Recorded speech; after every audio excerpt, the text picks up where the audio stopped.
சென்னை சைதாப்பேட்டை மற்றும் அசோக் நகர் அரசு பள்ளிகளில் மாணவ மாணவியருக்காக நடத்தப்பட்ட ஆன்மீக சொற்பொழிவிற்கு கடும் விமர்சனங்கள் எழுந்ததை அடுத்து அந்த பள்ளிகளின் தலைமை ஆசிரியர்களை மட்டுமே பணியிட மாற்றம் செய்து திமுக அரசு தண்டித்துள்ளது வன்மையாக கண்டனத்திற்கு உரியது என்று நாம் தமிழர் கட்சி ஒருங்கிணைப்பாளர் சீமான் தெரிவித்துள்ளார்.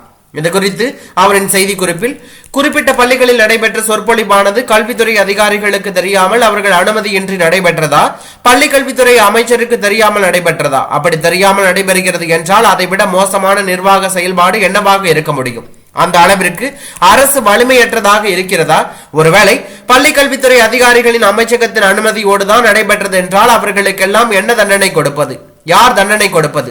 ஏற்கனவே பள்ளி கல்வித்துறையில் RSS அமைப்பின் நிகழ்வுகள் அரங்கேறி கடும் விமர்சனங்கள் எழுந்த நிலையில் அதிலிருந்து அரசு பாடம் கற்கவில்லையா? பள்ளி கல்வித்துறை தொடர்ந்து அலட்சியமாக செயல்படுவது ஏன்? அறிவு கருவறையில் நம்மை சுமக்கின்ற தாயாக திகழும் ஆசிரிய பெருமக்களை பார்க்கும் போது வணங்குவது, மனதில் வைத்து போற்றுவதுதான் நம்முடைய மரபு.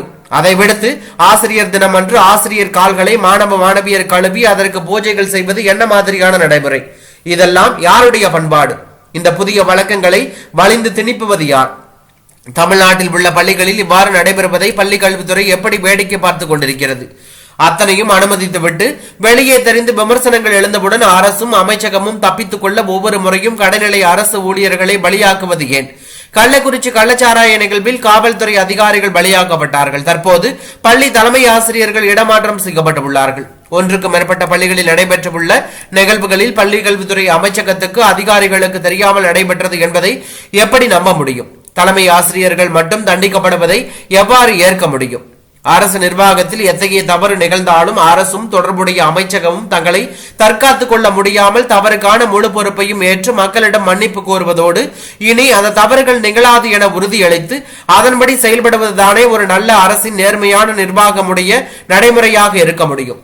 ஆகவே சென்னை அசோக் நகர் பள்ளியின் தலைமை ஆசிரியர் தமிழரசி அவர்களுக்கு வழங்கியுள்ள இடமாற்ற தண்டனையை தமிழ்நாடு அரசு திரும்ப பெற வேண்டும் எனவும் இனி இது போன்ற தவறுகள் நிகழாது மிக கவனமாக செயல்பட வேண்டும் என்று சீமான் வலியுறுத்தியுள்ளது பரபரப்பை ஏற்படுத்தியுள்ளது.